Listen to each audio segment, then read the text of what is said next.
समय के बाद CAA के कानून को प्रधानमंत्री ने कल संबोधन के दौरान देश में लागू कर दिया गया है। कई बार विरोध हुआ, काफ़ी जो मुस्लिम समुदाय की बात की जाए तो काफ़ी विरोध किया उन्होंने, लेकिन चुनाव से पहले ही देश को सुरक्षा को लेकर तो कहीं ना कहीं CAA लागू किया गया है।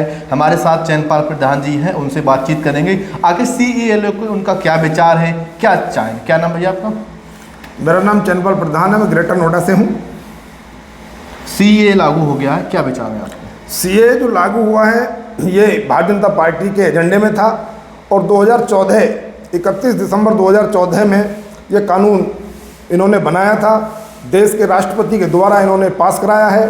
और CAA का जो मामला है, जो विचारधीन है, जिसमें एक मत निकल के आता है कि CAA जो पाकिस्तान, बांग्लादेश और अफ़गानिस्तान से हमारे यहाँ शरणार्थी आए हैं, जो अल्पसंख्यक हैं, हिंदू हैं, सिख हैं, जैन हैं, पारसी हैं, ईसाई हैं, जो यहाँ फुटपाथ पर झुग्गी झोपड़ी में अपना जीवन व्यतीत कर रहे हैं, उन लोगों को नागरिकता देने का यह कानून है।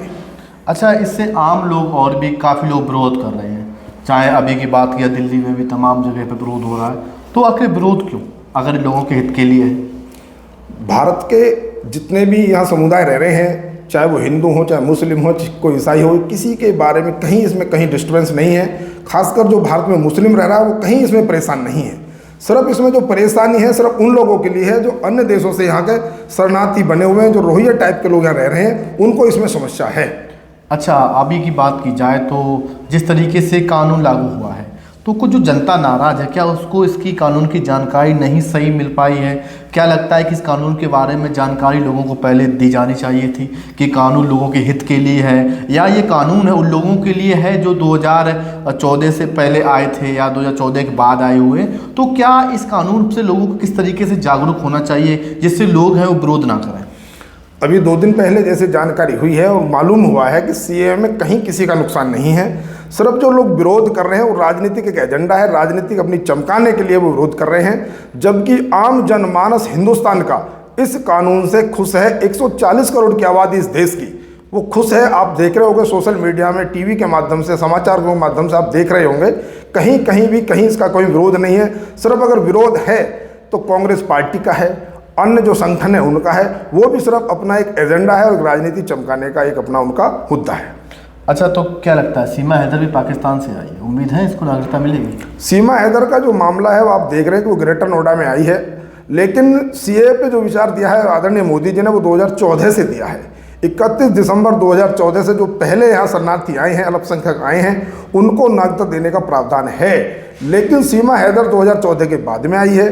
अब 2014 के बाद में सीमा हैदर आई है तो एक तरीक़ा से इसका प्रावधान तो बनता नहीं है, लेकिन सीमा हैदर का मामला हमारे देश की लोक अदालत में है और अदालत का जो फैसला होगा वो हम सबको स्वीकार होगा। अच्छा, क्या लगता है कि अगर चिन्हित किया गया, मान लो कि इनको नागरिकता देनी चाहिए, अगर कुछ लोग जो रह जाते हैं जिन्हें नागरिकता नहीं मिलती, उनका क्या होगा फिर? उनके लिए भी इसमें प्रावधान है कि वो अपने पुश्तैनी पेपर दिखाएंगे। जब उनके पुश्तैनी पेपर यहाँ सही पाए जाएंगे तो उनको भी नागरिकता दी जाएगी। कहीं ना कहीं कानून लोगों के हित के लिए है, लोगों को सपोर्ट करना चाहिए इसको। कानून इसलिए हित में है कि जब यहाँ लोग शरणार्थी बने बैठे, आप लोग देख रहे होंगे हम लोग कैसे अपना जीवन जी रहे हैं और वो लोग अपना कैसे जीवन जी रहे हैं, तो इस पर विचार करना चाहिए और एक बड़ा मन करके इन लोगों को यहाँ की सत्ता दिलाने में योगदान देना चाहिए।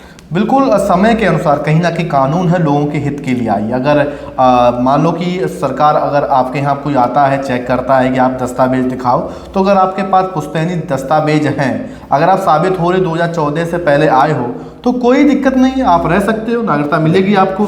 अगर आप 2014 से बाद आए हो, दस्तावेज नहीं दिखा पा रहे हो, तो कहीं ना कहीं सवाल खड़ा होगा। फिलहाल जिस तरीके से CAA लागू हुआ है, तमाम जगहों पर विरोध हो रहा है, लोग हैं वो CAA के खिलाफ कुछ जगह पर प्रदर्शन करते हुए नजर आ रहे हैं, लेकिन सरकार है वो चुनाव से पहले ही एक ऐसा कदम उठाया है देश की सुरक्षा को लेकर। अक्सर देखे जा रहे हैं कि जो रोहिंग्या मुसलमान हैं जो कि भारत में कब्जा तमाम क्षेत्रों में किया है, तो उनको लेकर क्या विचार है आपका? आपने देखा होगा कि जो रोहिंग्या मुस्लिम यहाँ आया हुआ है वो अवैध तरीक़ा से देश में रह रहा है और देश में रहने के बाद में एक तो कानून के साथ भी खिलवाड़ है और कहीं ना कहीं इसका नुकसान हो रहा है। आप लोग देखते हो जो ग्रेटर नोएडा में खासकर बताता हूँ कि जो यहाँ पर ज़मीन, सरकारी ज़मीन है, उन लोगों पर उन्होंने फर्जी मज़ारे बना दी हैं, अवैध कब्जे कर लिए हैं, जबकि इन पर कोई यहाँ का सबूत नहीं है। अब रहा 2014 से पहले का विषय, 2014 से पहले जब इन पे अपने डॉक्यूमेंट्स यहाँ हैं तो घबराने की कहाँ जरूरत है। बिल्कुल, अगर आपके पास डॉक्यूमेंट हैं, अगर आप सही हो तो आपको घबराने की जरूरत नहीं है। ये कोई कानून है किसी एक धर्म के खिलाफ नहीं है, ना तो किसी धर्म को लेकर खिलाफ बनाया गया है। ये अगर आप भारत के रहने वाले हो, अगर आप भारत से आपका ताल्लुकात है तो आपको सरकार नागरिकता दे रही है, आप रहो। फिलहाल अभी नमस्कार।